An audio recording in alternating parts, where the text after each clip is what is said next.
She has brushed aside opponents like Slovakian Daniela Hantuchová to become one of the most dominant players on the circuit. With the high profile came the responsibility of being a role model, something Venus takes very seriously. The big-hitting American is often in demand for clinics, and she is only too happy to help out, having fun with the kids that have come to idolize her. Venus has won the hearts of the crowds throughout the world with her enthusiasm, athleticism, and of course her smile.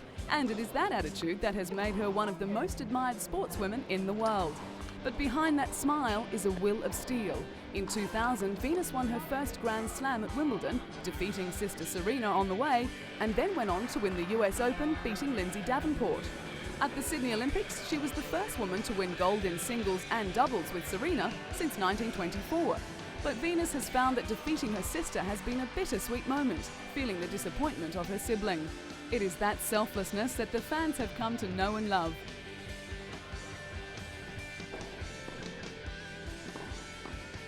If the girls dominate in singles, then together in doubles, they punish their opponents. With twice the power and knowing each other's game inside and out, the sisters are a combination worth fearing, having won all 4 Grand Slam doubles titles. Venus and Serena have taken great pride in representing their country in the Federation Cup. The USA have won the Cup a record 17 times, and the sisters, while enjoying playing in a team event, are determined to increase that number. While the sisters are extremely close, they definitely have different personalities. Serena, the more outgoing of the two, has a love for clothes as well as a passion for acting, harbouring long-term hopes of getting into show business. But it is Serena's style and charisma that makes her the flamboyant player she is renowned to be. And whether she is modelling a gorgeous piece of jewellery or revealing her latest tennis outfit, Serena will have fun no matter what. But unfortunately, there is a downside to fame, and Serena has had her fair share of problems. In 2002, a German man was jailed on charges of stalking a tennis star. After pursuing her around the world, Serena's fears were put to rest, and he was sent back to Germany and jailed. With a love of fashion, both Venus and Serena have changed the dress code in women's tennis, designing their own line along the way. The girls have their own style and are not afraid to show it. Who could ever forget the black catsuit worn by Serena at the US Open? And it's not only the clothes that have everyone talking. Hair and accessories have become a big part of the look. Venus and Serena have succeeded in creating a high profile, and whatever these girls set their mind to, whether it be tennis, designing or acting, the Williams girls are sure to succeed.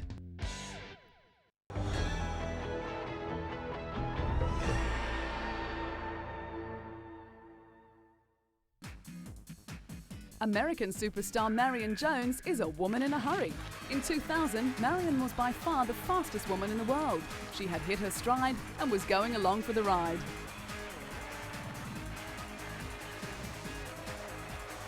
It all began in school in 1992, when Marion started to show extraordinary promise in track and basketball. At the age of 16, she competed in the US Olympic trials, but was denied a spot because of her young age.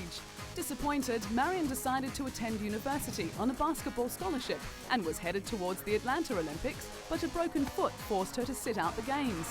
The next year, Marion returned with a vengeance to become the first woman in 50 years to win 3 events at the US Nationals. Marion was a class above all else, and with 27 wins in a row in the 100 metres, all eyes were soon focused on 2000 and a date with destiny at the Sydney Olympics. After the disappointment of the Atlanta Games, Marion was eager to race, and in Sydney, success came. The super athlete became a triple gold medalist, winning impressively in the 100, 200 and 4x400 metre relay. She also won bronze in the long jump and 4x100 relay. Even with Olympic success, Marion was still not satisfied. She planned to compete in Athens in 2004, then wrap up her amazing career at the 2008 Olympic Games.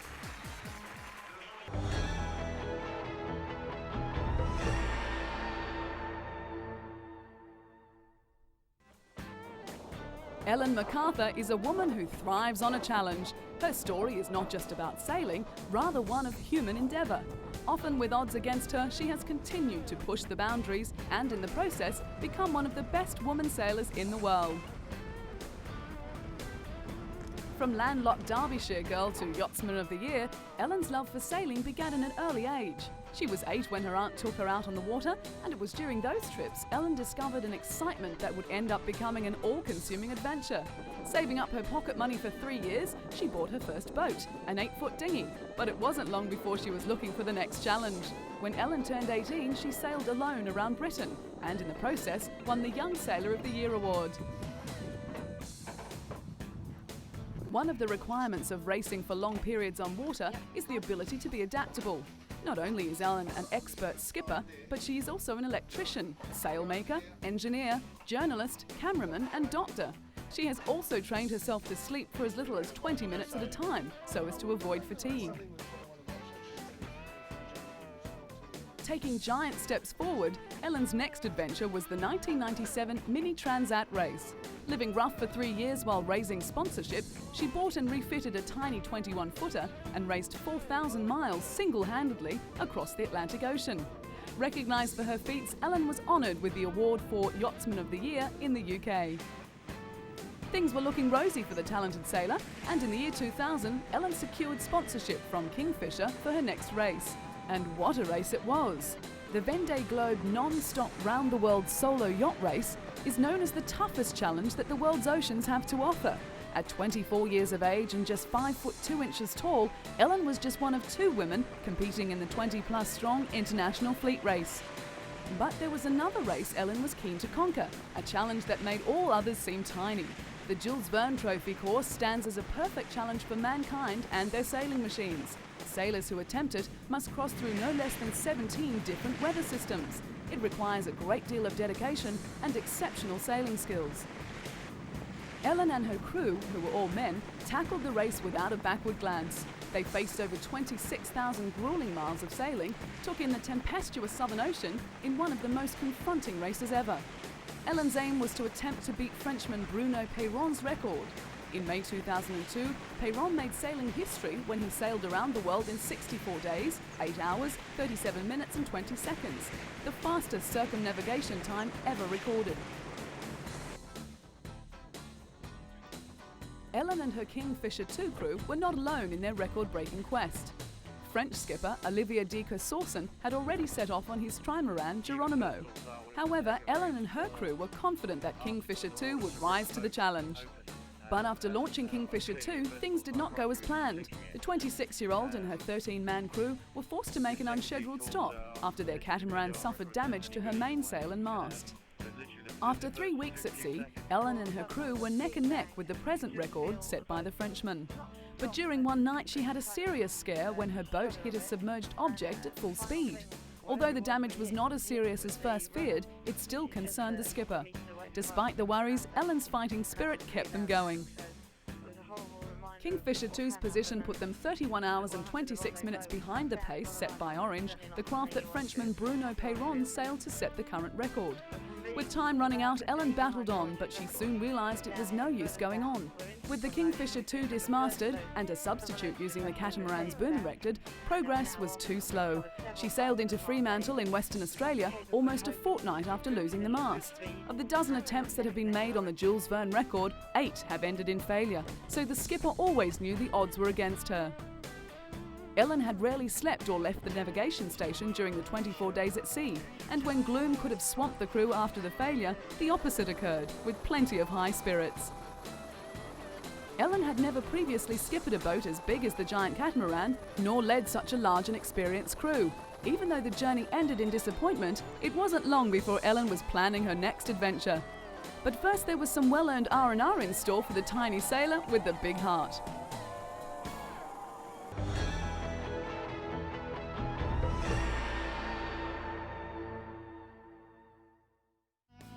Kenya's Catherine Nedareba, winner of the Chicago and Boston marathons, is a talented athlete with a strict training schedule.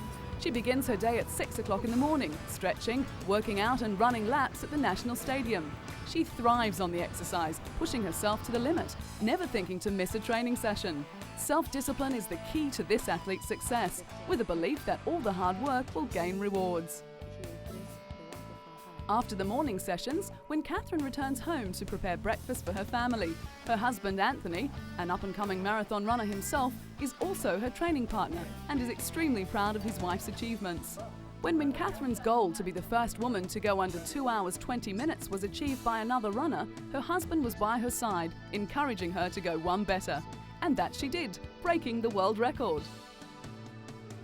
After running the world's fastest marathon time in the Chicago Marathon, Catherine's recognition increased.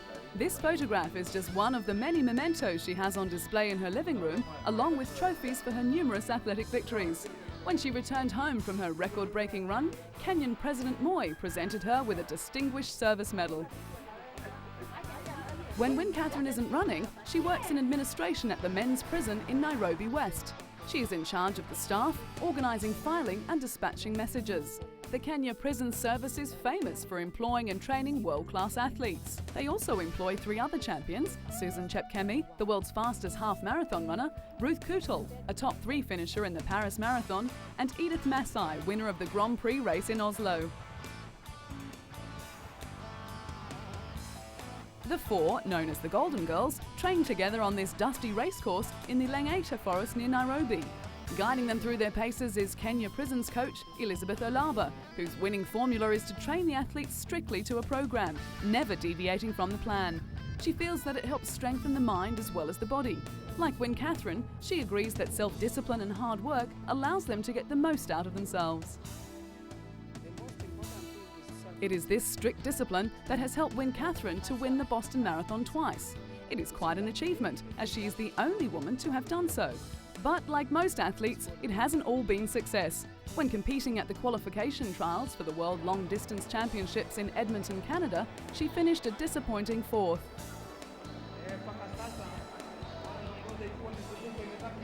Despite that setback, Catherine's spirits have remained high. She has set her sights on the bigger picture, the 2004 Athens Olympic Games. Catherine is an incredibly strong athlete who takes charge of her life and often urges other women to do the same. She doesn't sit back and hope that things will be done for her. Instead, she tackles life head-on.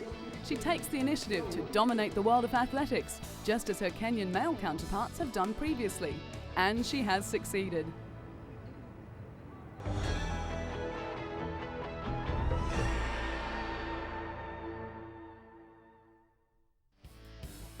The golf course at Brobalsta near Stockholm, Sweden has a pretty impressive patron, and the members can't stop talking about her. Annika Sorenstam is blonde and blue-eyed, extremely talented, and willing to mix it with the boys.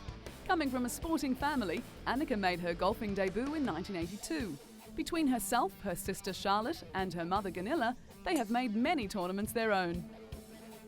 Annika has an amazing talent. In 1995, at the age of 25, she had her first LPGA career victory when she became a Rolex first-time winner at the US Women's Open. She also won an Athlete of the Year in Sweden, the country's most prestigious sports award.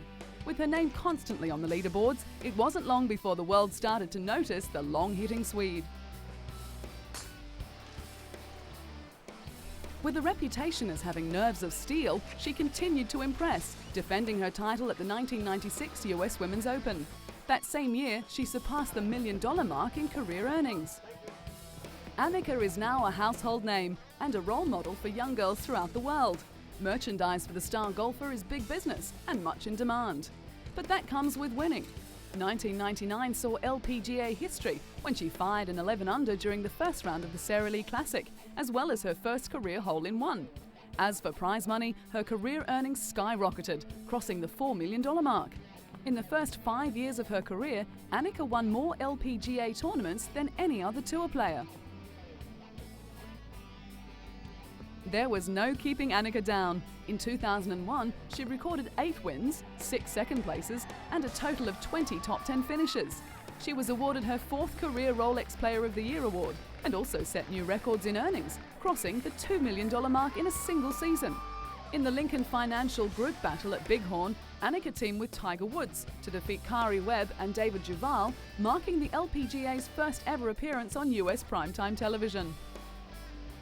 Going where others have feared to tread, Annika accepted in 2003 an invitation to play in the Colonial at Fort Worth, Texas, becoming the first woman in 58 years to compete in a PGA Tour event. The last female to play in a PGA event was the legendary Babe Zaharias at the 1945 Los Angeles Open. While her entry had brought criticism from some male players, she had an on-course female fan club, many sporting Go Anna badges. So whether she's breaking records or hitting off with the men, no one can deny the super talent of Annika Sorenstam.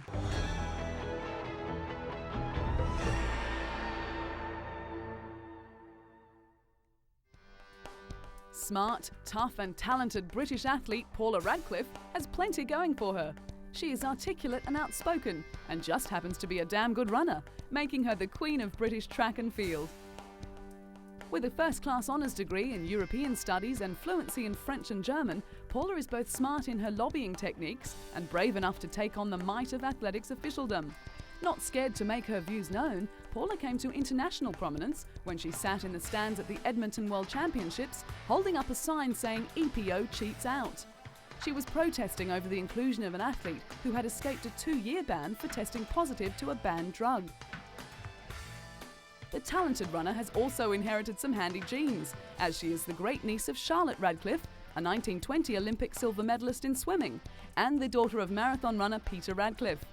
With ambitions in sport politics, particularly in furthering the cause of women in sport, an International Olympic Committee membership is not out of the question.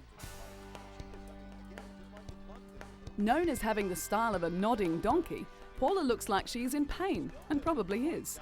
Her eyes roll back and her head jerks as she appears to fight for breath, but looks can be deceiving. Paula, Britain's World Women's Marathon record holder, is as tough as they come. The winner of a BBC Sports Personality of the Year, Paula is inundated with offers to run in marathons, but the London Marathon is her pet favourite. She claims the internationally acclaimed event is the most important competition on her calendar. After winning and smashing the women's record in 2002 in London, she went on to become the fastest female marathon runner of all time in Chicago, finishing more than 2 minutes under world record time.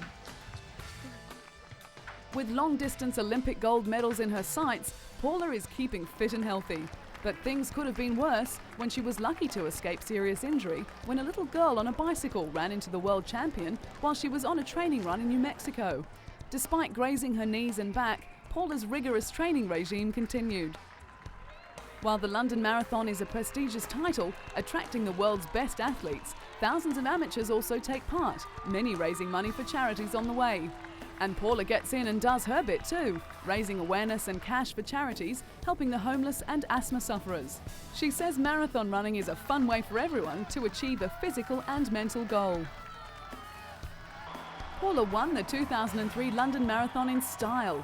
In an astonishing 2 hours, 15 minutes, 25 seconds, she broke her own world record by a massive 1 minute, 53 seconds.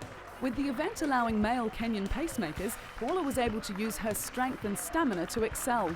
Style or no style, Paula has what it takes to be the best in the world.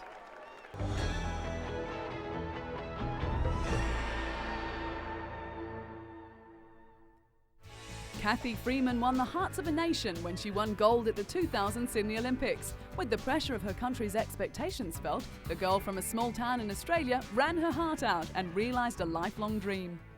Last night, big night, amazing. One of the happiest moments of my life, actually, because my family was so happy. My husband was in tears, my mother, my brothers, my nephew, who were there in the stadium. And I kind of sensed that I made a lot of people happy, so that made me feel really good. It had always been a goal for Cathy Freeman to run in an Olympic Games, and in 1996 she realised that dream, becoming the first Aboriginal athlete to represent Australia. At the Atlanta Games, she became the 6th fastest woman ever over 400 metres, running a Commonwealth record and winning the silver medal behind Marie-José Perec in arguably the greatest one-lap race of all time. But it was many years ago when Cathy first discovered her love of running, competing in her first race at the tender age of 6. In her youth, she would run 12 laps barefoot around a grassy track on a regular basis. Her mother would encourage her to write out, "I am the world's greatest athlete," an affirmation which was to ring true some years later. When she was 13, she told her school guidance counsellor that her vocational plan was to win Olympic gold, a plan that was to see fruition down the track. When Kathy turned 16, she was selected to run at the Commonwealth Games, winning a gold medal as part of the 4x100 metre relay team. That win only fueled the desire to strive harder towards the ultimate goal, the elusive gold medal in an Olympic Games. When the 2000 Sydney Olympic Games finally came around, Kathy was ready to realise that goal. At the opening ceremony, Kathy was the star attraction, lighting the flame in spectacular circumstances. And what followed was everything she had ever dreamed of. With over 100,000 people chanting her name and running in a specially designed one-piece suit, Kathy flew home to win gold in the 400 metres final. The most famous Indigenous face in Australia and well-loved on and off the track, Kathy made the Sydney Olympics her own. Kathy also shined outside of athletics, receiving an honorary doctorate from the University of Ballarat.